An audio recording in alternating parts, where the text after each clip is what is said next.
tradición muy rica y que tiene enorme cantidad de enseñanzas, métodos, y a primera instancia cuando uno comienza a estudiarla parece algo muy complejo,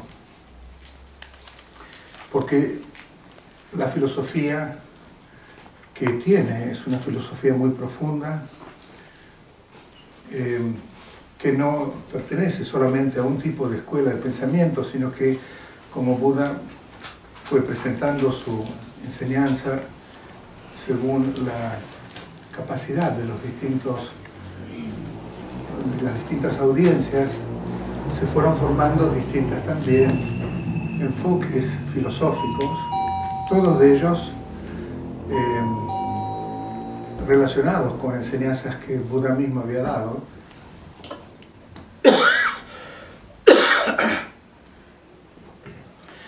Y también,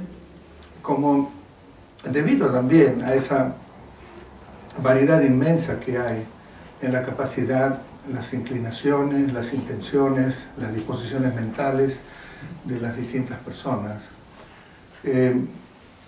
y con la función específica de por qué Buda estaba enseñando, que es para crear en la gente que lo oía una situación en la cual la persona se sentiría motivada a cuestionar su forma de percibir el mundo, su forma de relacionarse con ella misma, su forma también de encarar las creencias que uno tiene habitualmente, para provocar una especie de sacudón en esa fijación que nosotros tenemos con respecto a nuestras creencias, a nuestra visión de la vida, de lo que somos nosotros. Entonces también Buda dio enseñanzas y métodos que son de una enorme variedad. Desde la simple atención en la respiración hasta las complicadísimas visualizaciones del Tantra, de mandalas, de deidades, de recitaciones de mantra, incluyendo también los ejercicios de yoga, para también utilizar la potencialidad de nuestro cuerpo, así como la potencialidad de nuestra voz recitando mantras, además de lo principal que es trabajar sobre nuestra mente. Bueno, de esa manera entonces el volumen de enseñanzas budistas es gigantesco. Y entonces en una primera instancia, cuando uno se acerca a las enseñanzas, encuentra que es como que hay tanto, hay demasiado, y todo parece muy complejo. Es complejo desde un cierto punto de vista, porque cuando se trata de analizar cuál es la naturaleza de la realidad, o cuál es la naturaleza de uno mismo, estamos tratando con algo que es muy profundo, que es algo que nunca en realidad encaramos en nuestra vida, y que quizá por primera vez nos resulta importante tenerlo en cuenta. Y como somos seres muy complicados, entonces simplemente por el hecho de haber desarrollado hasta ahora una situación así en nuestra persona que es complicada,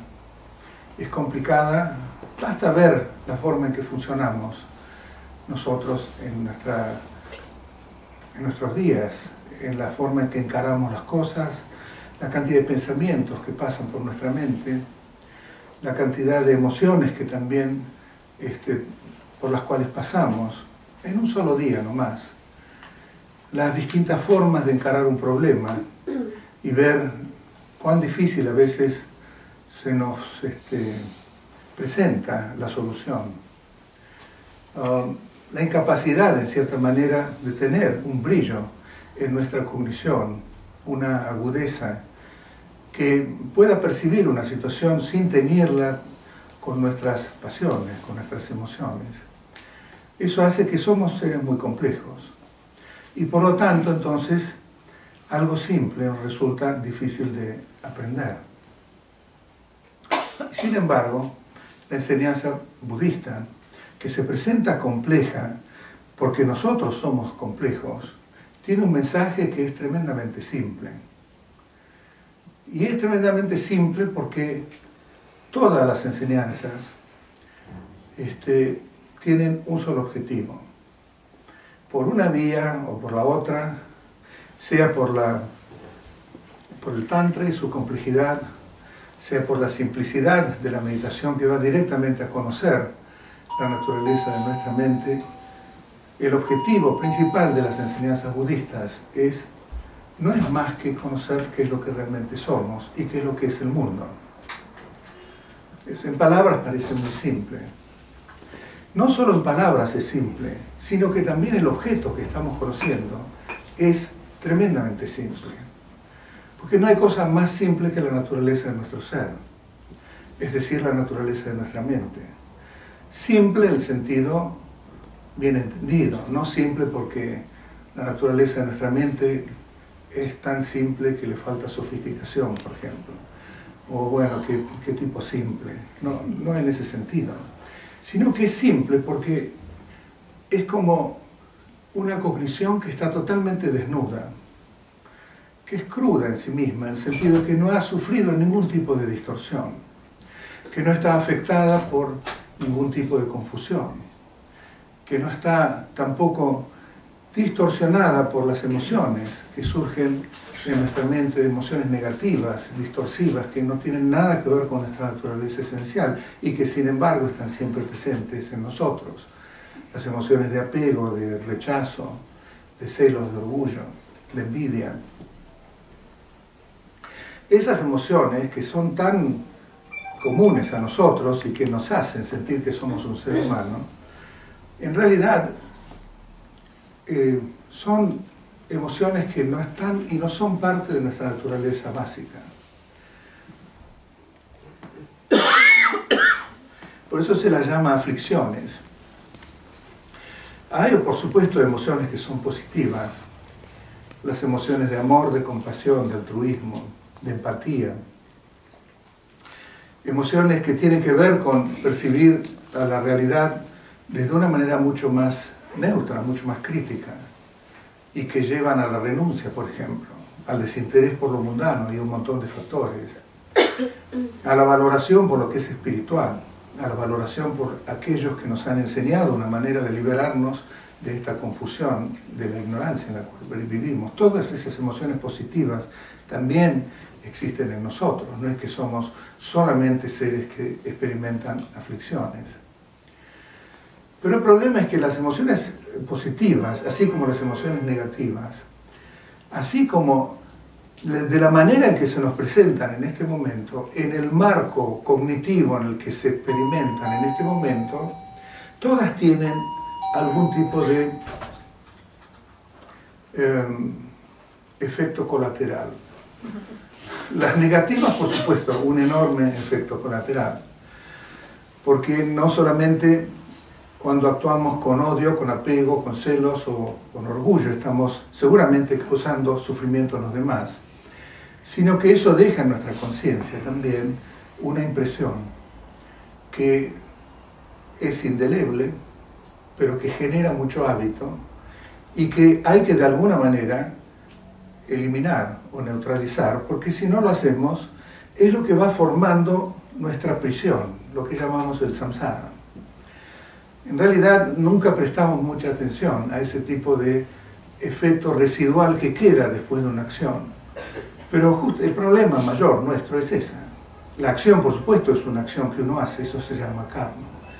Pero en general lo que queda después del karma, después de haber hecho la acción, ese efecto residual es algo que deja una impresión, una impronta en nuestra conciencia, que va moldeando a toda nuestra persona, va moldeando a todo nuestro funcionamiento, va moldeando la forma en que percibimos las cosas, en que nos experimentamos a nosotros, en que reaccionamos con una u otra o varias emociones. Y va, en última instancia, lo que es más grave es que, a menos que encontremos una manera de neutralizar o de crear una brecha en la manifestación de esas propensiones, vamos a continuar perpetuando sin darnos cuenta este sistema que está marcado fundamentalmente por no saber qué es lo que realmente somos. Y no saber qué es lo que realmente somos es un problema. No es el problema que nos afecta habitualmente. Nadie se pregunta a la mañana quién soy, ¿no? Hay otro tipo de preocupaciones. ¿Cómo voy a hacer para pagar el alquiler, por ejemplo? O muchas otras preocupaciones que seguramente nos entretienen mucho más. Y los días pasan, y los meses pasan, y los años pasan, y nunca, la mayoría de la gente se pasa toda la vida sin preguntarse ese tipo de cuestión que en realidad es tan fundamental. Es lógico que no lo preguntemos porque es muy profundo, es muy difícil de acceder a ver y saber qué es lo que realmente somos. Nos quedamos simplemente en una versión que tampoco prevalece tanto, porque en realidad estamos tan gobernados por esas propensiones kármicas, estamos tan moldeados por esos esquemas habituales, que seguimos perpetuando de una manera inconsciente este sistema.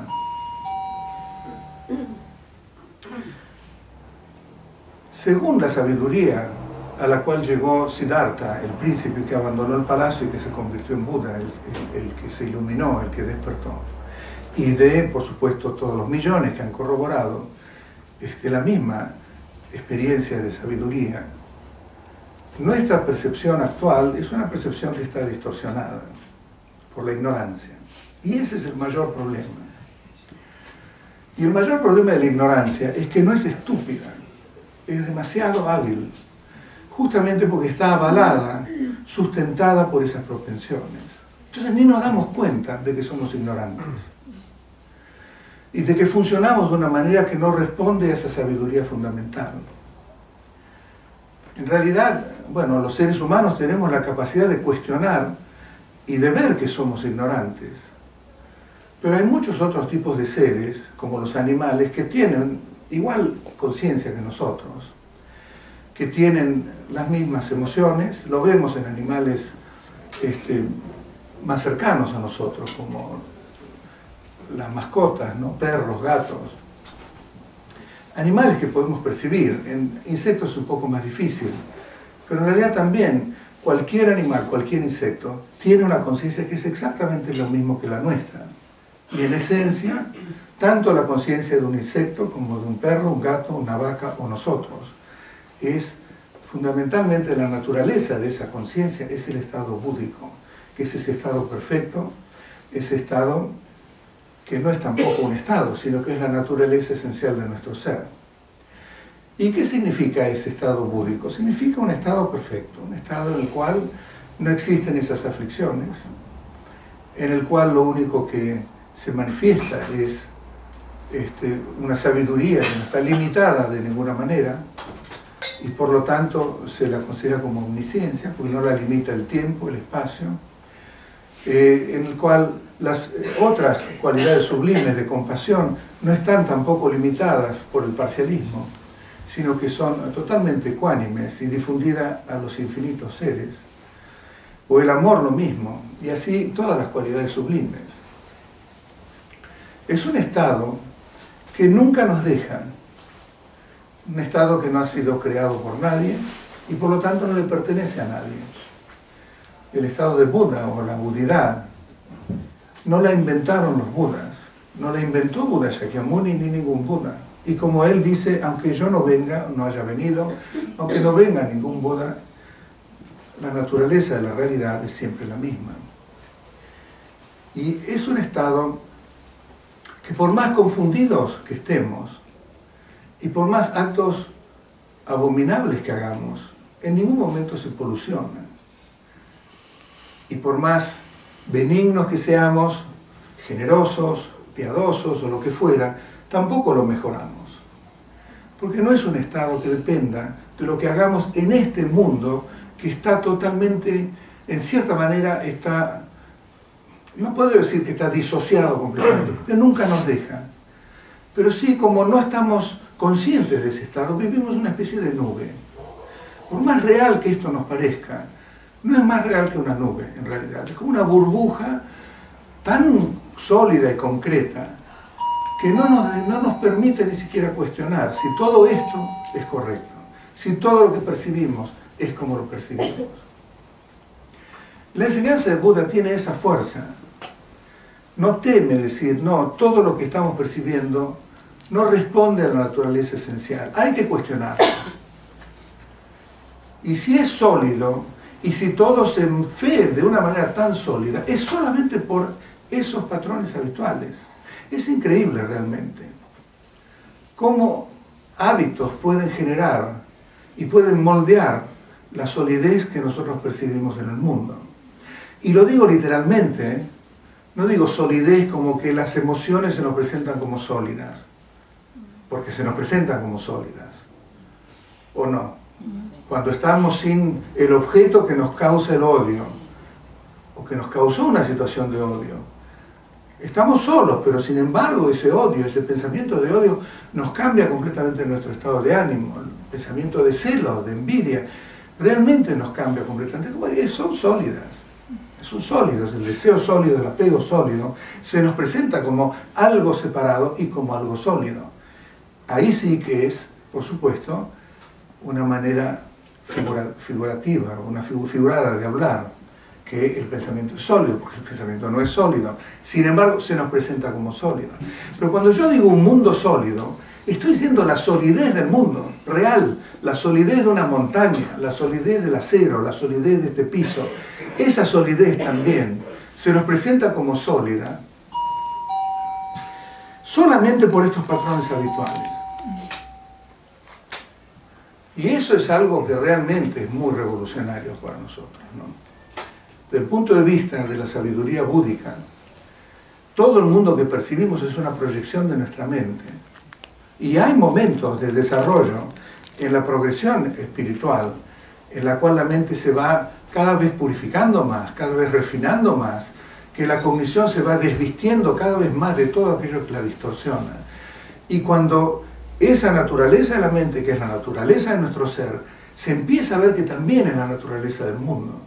Y eso quiere decir que el mundo está formado por energía cognitiva, que no hay tal cosa como la materia, que no hay tal cosa como la solidez, que cada las cosas se nos presentan a nosotros como sólidas, o como líquidas, o como sonoras, simplemente por patrones habituales que nos están moldeando nuestra percepción. Eso tiene dos lecturas. Una lectura asombrosa, porque realmente son nada más que esquemas, hábitos que tenemos que nos condicionan de tal manera que nuestra percepción se distorsiona de tal forma. Y no hay nada sólido en esos hábitos. Es como un viento.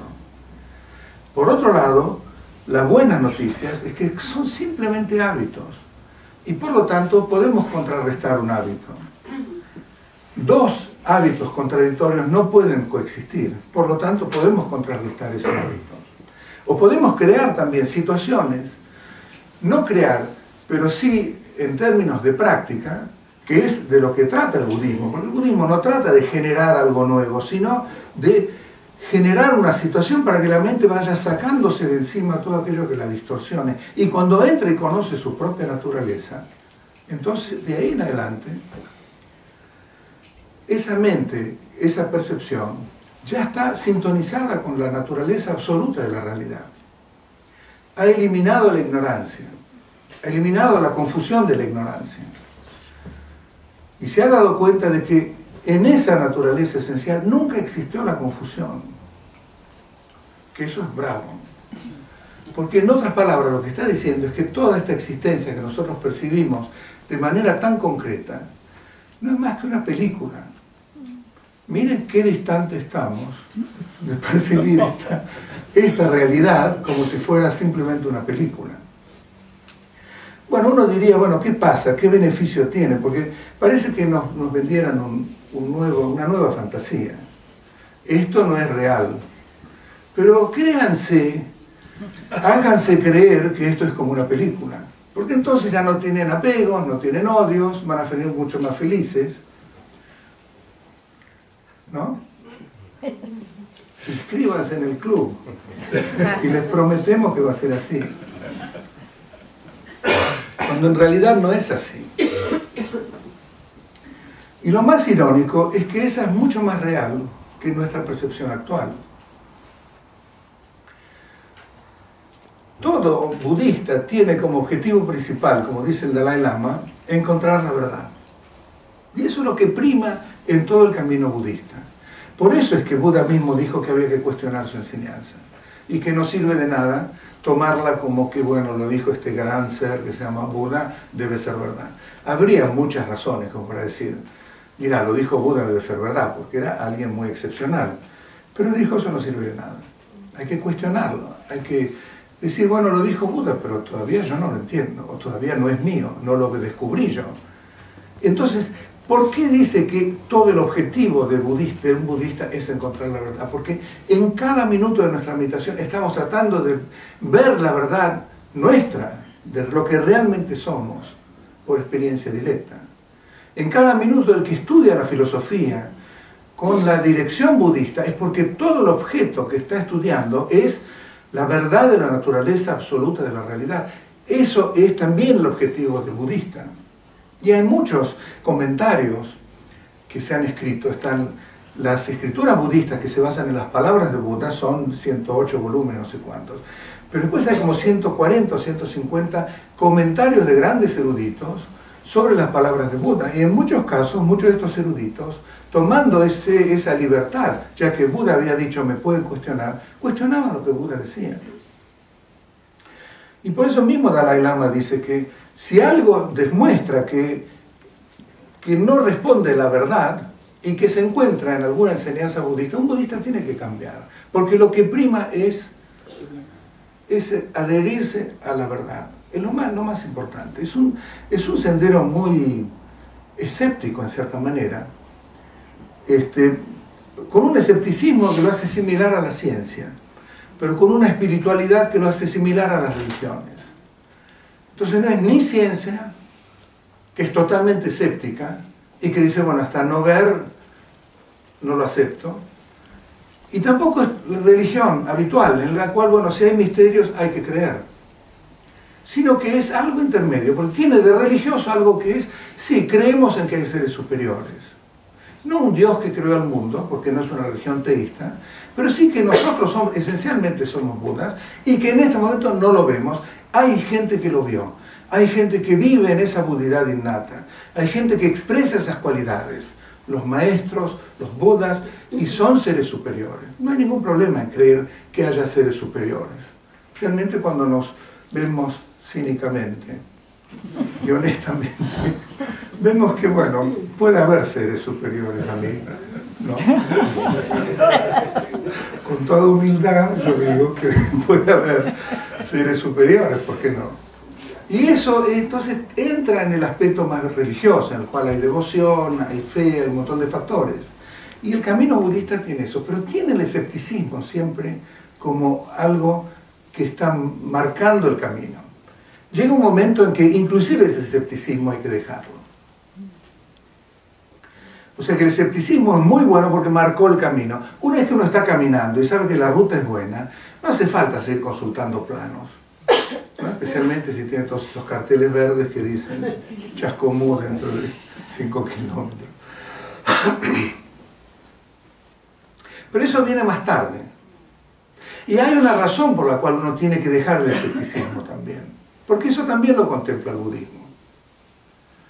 Y la razón es porque cuando hablamos de la naturaleza de la realidad, estamos hablando de algo que trasciende las palabras, trasciende el pensamiento, trasciende nuestra lógica habitual, trasciende nuestro intelecto.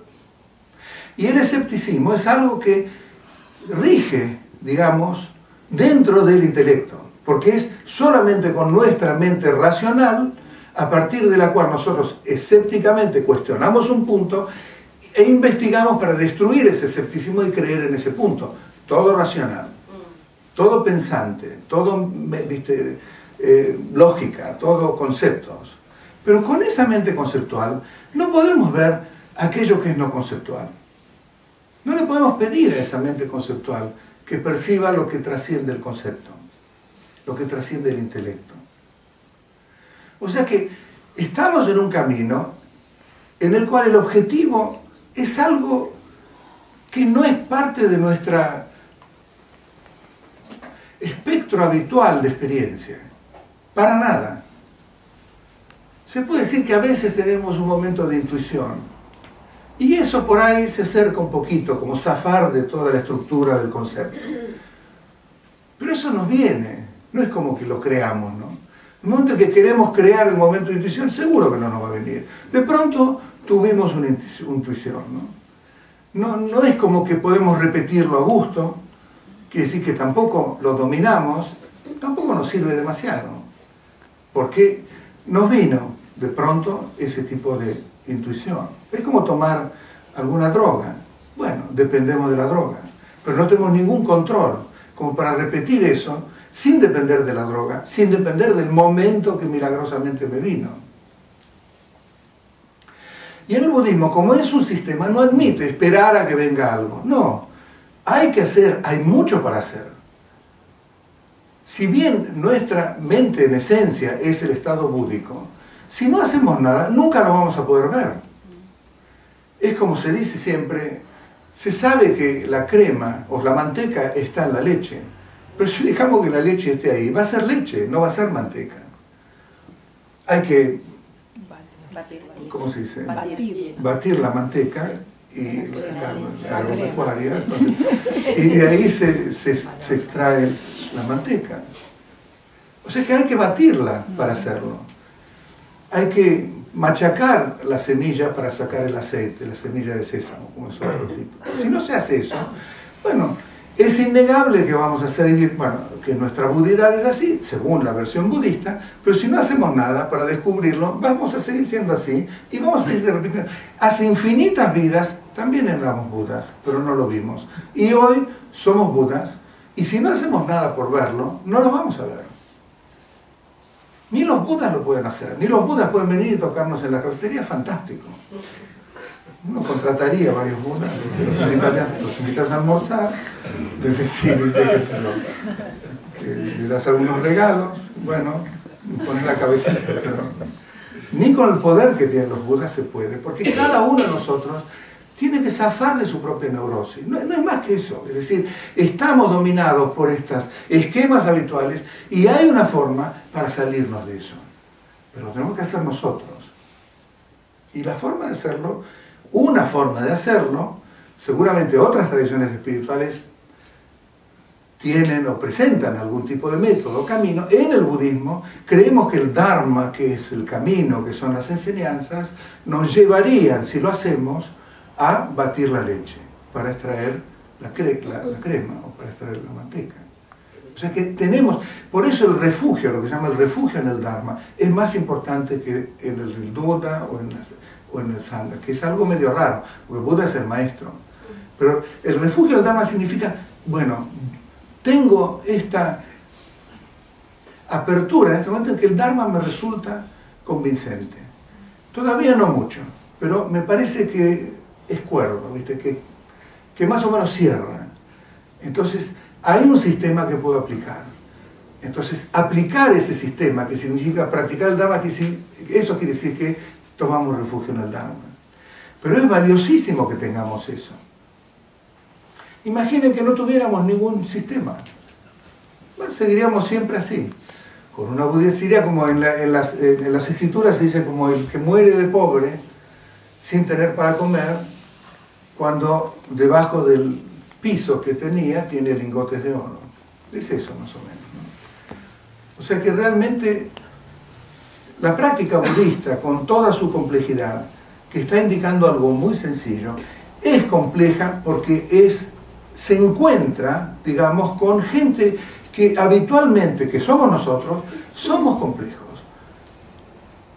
Si no fuéramos complejos, ¿por qué pensamos tanto? ¿Se dan cuenta de que estamos pensando todo el tiempo? Eso lo repito siempre, disculpen, pero...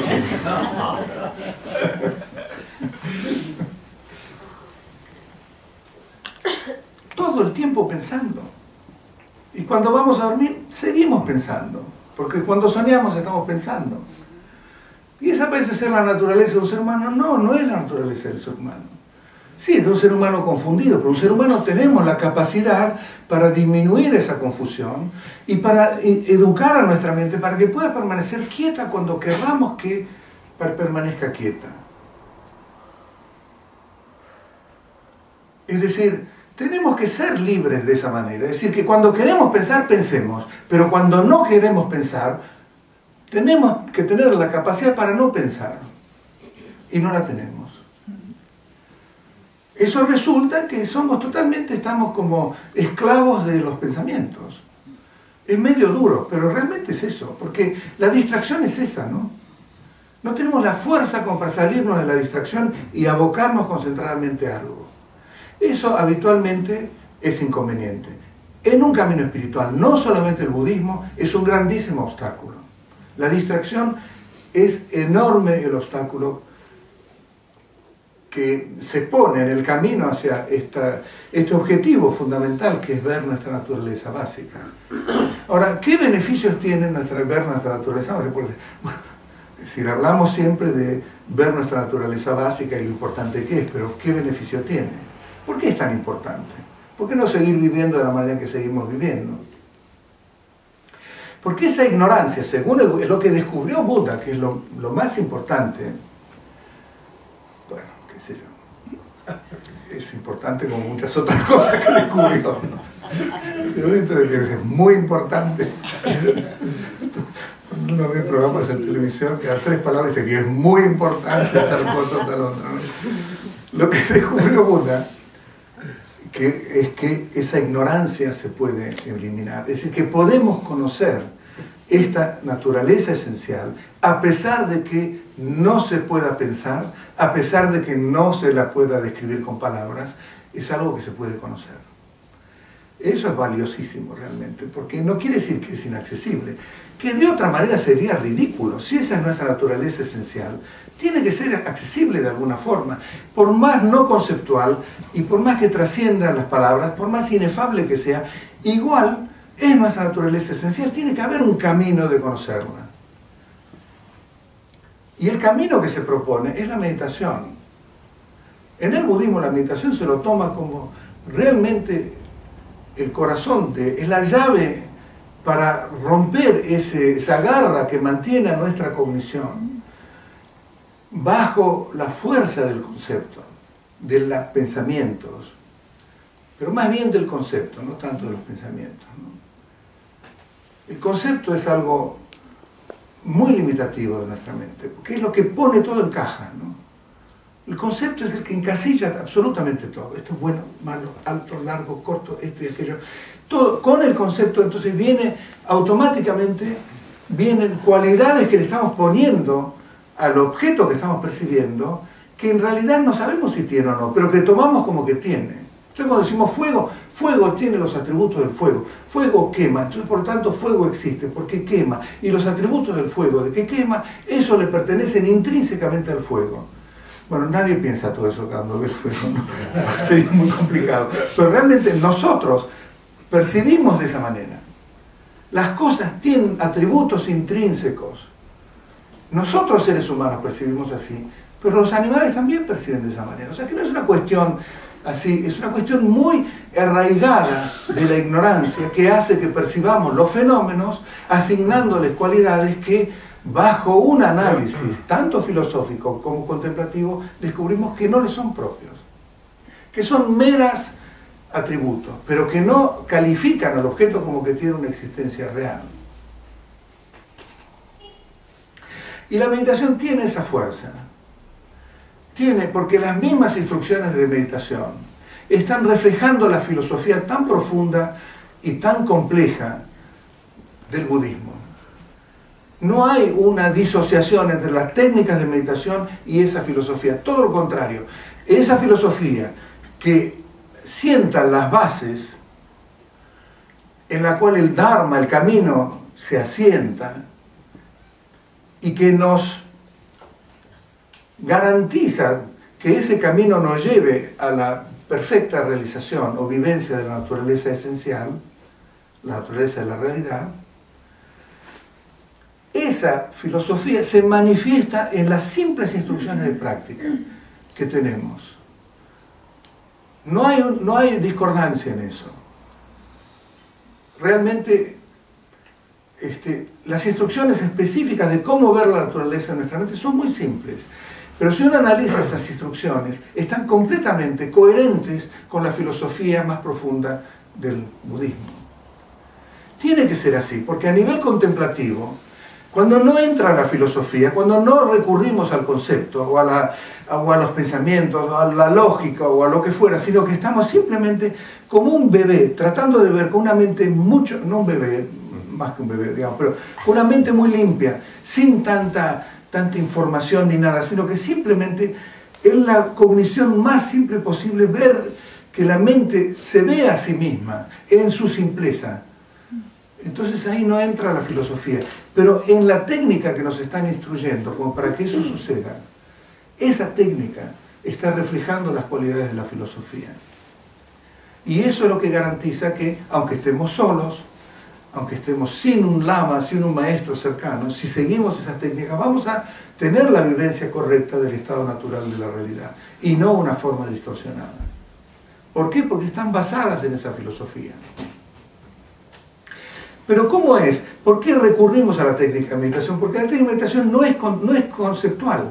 Hay meditaciones analíticas, por supuesto, muchas, pero la que estamos hablando es un sistema por el cual le enseñamos a nuestra cognición a descansar de tal forma que empieza a desprenderse del virus que la limita y la estructura de una manera conceptual. Eso suena muy complejo. Pero es así. Es decir, no estamos haciendo gran cosa, simplemente le damos espacio a la mente para que por sí misma empiece a encontrar su propio lugar. No estar siempre bailando alrededor de su lugar, como hacemos habitualmente. De pronto le damos el espacio. Le damos el espacio. Tiene toda la capacidad, nuestra propia mente, de encontrar su naturaleza. Pero le tenemos que dar el espacio. Hay algunas otras condiciones que también son necesarias, pero que realmente todo el objetivo es ese. Hay condiciones que son necesarias.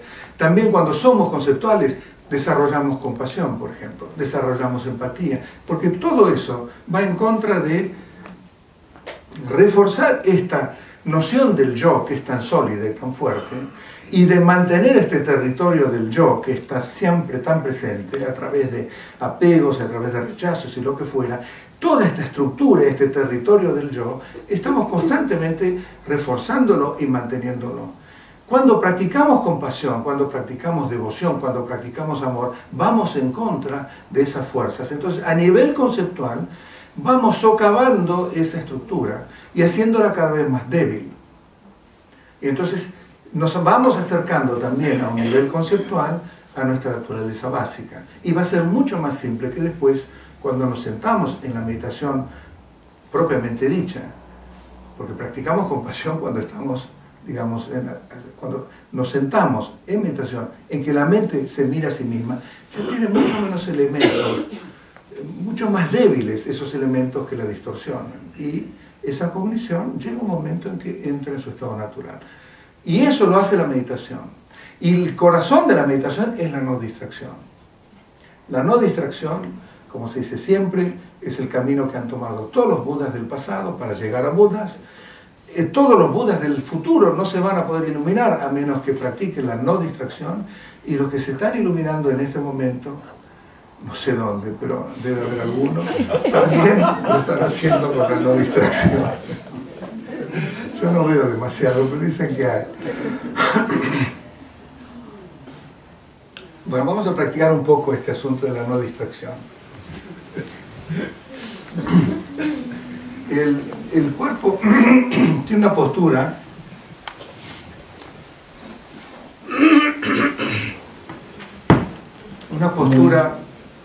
que es conveniente para que el estado meditativo surja con mayor facilidad. Las piernas se cruzan a la derecha, delante y a la izquierda, o si no, con las piernas cruzadas normalmente, manos sobre las rodillas, columna vertebral bien erguida, hombros, abren el pecho ligeramente, el mentón cae un poco, de tal manera que la garganta forma una especie de gancho. Labios y dientes están entreabiertos y los ojos también están abiertos, pero conviene que bajen la mirada más o menos 1 metro del cuerpo y podemos parpadear normalmente, no es que tenemos que no parpadear durante media hora, eso sería muy difícil, pero limitamos el campo visual que nos genera mucha distracción. Igual parece como que es una postura muy rígida, pero dentro de esta rigidez tenemos que encontrar, es decir, la adoptamos rígida, pero luego aflojamos, porque es importante que todo esté flojo. Nuestra mente esté relajada, nuestro cuerpo también esté relajado. Nuestra voz no habla, o sea que ya está relajada, porque no está hablando nada. Y con nuestra mente, la idea es que tengamos un estado de presencia, estar completamente presente en el ahora, es decir, que tiene una atención completa en un objeto que vamos a utilizar como apoyo, que es la respiración. Cuando inhalamos, entonces cada instante de la inhalación lo percibimos con total atención, cómo entra en el cuerpo, cómo baja, cómo queda unos instantes, cómo sale de vuelta, y luego volvemos a inhalar y a exhalar, pero siguiendo con total atención ese flujo de la respiración. Y cuando sale algún pensamiento, porque va a surgir, simplemente sin calificarlo, catalogarlo o nada, sin que sea bueno, malo, lo que fuera, apenas nos damos cuenta de que es un pensamiento, volvemos a la respiración. Y luego surgirá otro pensamiento, lo antes posible tenemos que darnos cuenta de que ya estamos en el pensamiento y volvemos a la respiración, una y otra vez. A algunos les resulta conveniente contar, y pueden contar por ahí hasta 7 y después descansar unos instantes. Descansar significa simplemente no enfocar más la atención en la respiración, nada más que eso. No significa empezar a llenarse de proyectos y pensar en lo que uno va a hacer. Significa simplemente no estar enfocado en la respiración, uno puede mover el cuerpo y luego 7 respiraciones más y así. Vamos a hacer media hora de práctica. Tradicionalmente comenzamos la práctica, los budistas, tomando refugio, con una oración que se repite 3 veces. Los que tengan alguna otra tradición espiritual pueden dirigir una oración al objeto de su fe, porque es importante abrirse a la influencia espiritual de estos grandes seres. Y los que no tienen pueden comenzar a meditar.